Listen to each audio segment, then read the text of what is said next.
ഫുട്ബോളിനെ കുറിച്ച് പറഞ്ഞും വിലയിരുത്തിയും കഴിഞ്ഞ 2 ലോകകപ്പിനിടെ താരമായി മാറിയ മലപ്പുറത്തെ നാട്ടിൻപുറത്തുകാരനാണ് സുബൈർ വാഴക്കാട് എന്ന സാധാരണ കർഷകൻ. കടുത്ത അർജന്റീന ആരാധകനായ സുബൈർ കപ്പ് നേടുക അർജന്റീന തന്നെയെന്ന് പറയുമ്പോഴും സ്പെയിനുമായുള്ള മത്സരം കടുത്തതാകുമെന്നാണ് വിലയിരുത്തുന്നത്. ഫൈനൽ എന്ന് പറഞ്ഞാൽ സ്പെയിൻ യൂറോപ്പ് ടീമാണ്, എല്ലാവർക്കും അറിയാം. ശക്തമായ ടീമാണ് സ്പെയിൻ. ഫ്രാൻസിനെ പൂട്ടിയവരാണ് സ്പെയിൻ. കാരണം ലോകകപ്പിൽ കൊണ്ടുപോകണമെന്ന് പറഞ്ഞ ടീമാണ് ഫ്രാൻസ്. പോലെ കഴിഞ്ഞാനിട്ട ടീം സ്പെയിൻ 2010 ചാമ്പ്യന്മാരാണ് സ്പെയിൻ. പക്ഷേ അർജന്റീനയെ സംബന്ധിച്ചോളം തുടർച്ചയായിട്ട് ഒരു കിരീടത്തിന് അർജന്റീന കളിക്കാർ പോരാടുമെന്നാണ് പ്രതീക്ഷ. സ്പെയിനെ സംബന്ധിച്ച് ഒരിക്കൽ ഡിഫൻസ് ചെയ്യുന്ന ടീമല്ല സ്പെയിൻ, അറ്റാക്കിംഗ് ഉള്ള ടീമാണ്. ഡിക്കിട്ടാക്ക കുറി പാസുകാരാണ് സ്പെയിൻ. ഡുനൈസ സോമൻ ഗോൾ കീപ്പർ ഫോമിലാണ്. യമാല് ഏറ്റവും വലിയ അപകടം സൃഷ്ടിക്കും. യമാല് ബാഴ്സലോണയിൽ കളിച്ച കളിക്കാരാണ് മെസ്സി. ബാഴ്സലോണ സ്പെയിൻ ടീമാണ്.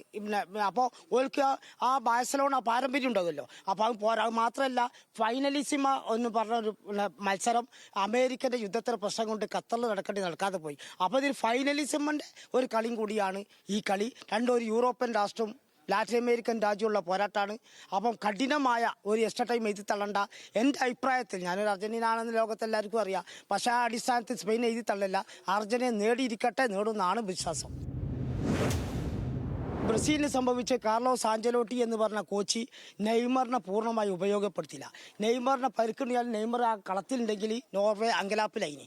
അപ്പോൾ കാർലോസ് ആഞ്ചലോട്ടി എന്ന് പറഞ്ഞ കോച്ചിൻ്റെ ഒരു വിടവാണ് പ്രശ്നം വന്ന് പോർച്ചുഗലും കൂടി ടീമിലയക്കില്ല. ഫ്രാൻസിനെ സംബന്ധിച്ചിടത്തോളം ഫ്രാൻസ് ദശാംസ് നല്ല അറിയപ്പെട്ട ഒരു കോച്ച് തന്നെയാണ്. പക്ഷേ സ്പെയിന് പോലെ തന്ത്രങ്ങളൊക്കെ മെനിഞ്ഞിട്ടാണ് സ്പെയിൻ ഇറങ്ങിയത്. കാരണം സ്പെയിനോട് ഫ്രാൻസിന് പകരം വിട്ട ഒരു അവസരം ഉണ്ടായിനി. കഴിഞ്ഞ യൂറോ കപ്പിൽ ഫ്രാൻസ് സ്പെയിനോട് പരാജയപ്പെട്ട.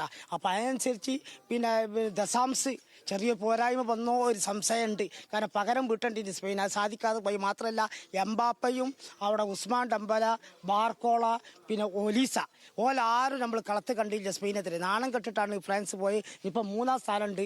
ആകെ നിരാശയിലാണ് ഫ്രാൻസ് നിൽക്കുന്നത്.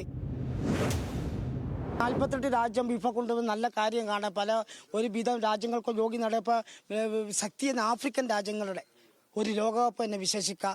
കാരണം ഒരു 5 ലക്ഷം ജനസംഖ്യയുള്ള കെബർദെ എന്ന് പറഞ്ഞ രാജ്യം ആഫ്രിക്കയിൽ നിന്ന് വരുന്ന ടീമാണ്. ഓലൊക്കെ ശക്തമായ പോരാട്ടം. Senegal, Morocco. അപ്പം ചെറിയ ചെറിയ ടീം ഈ ലോകകപ്പിൽ കുതിച്ചു വരുന്ന ലോകകപ്പാണ് നമ്മൾ കണ്ട്.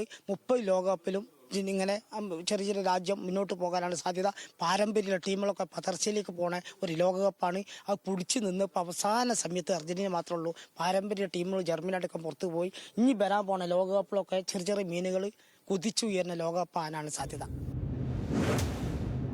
ഇന്ത്യക്ക് എന്ന് പറഞ്ഞാൽ ഇന്ത്യൻ ഗവൺമെൻറ് അതിന് പ്രോത്സാഹനം കൊടുക്കുന്നത് കുറച്ച് കുറവാണ്. ഒറ്റ ഉദാഹരണം പറയാണ്.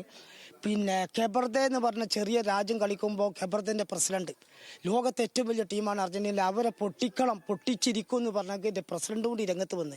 അപ്പം കെബർദൻ്റെ ആ കളിക്കാർ എത്ര ആത്മവിശ്വാസമാണ്. രാജ്യത്തിൻ്റെ പ്രസിഡന്റ് രംഗത്തിറങ്ങി കെബർദൻ്റെ അത്രയാണ് അവിടെ.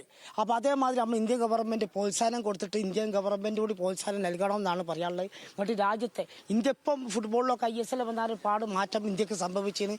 പക്ഷേ ISL നമുക്കും കളിക്കാവുന്നതാണ്. അപ്പം നമ്മുടെ രാഷ്ട്രം ലോകകപ്പ് കളിക്കാൻ ഇന്ത്യൻ ഗവൺമെൻറ്റിനോട് തയ്യാറായി സാധിക്കട്ടെ എന്ന് ഞാൻ പറയുന്നു.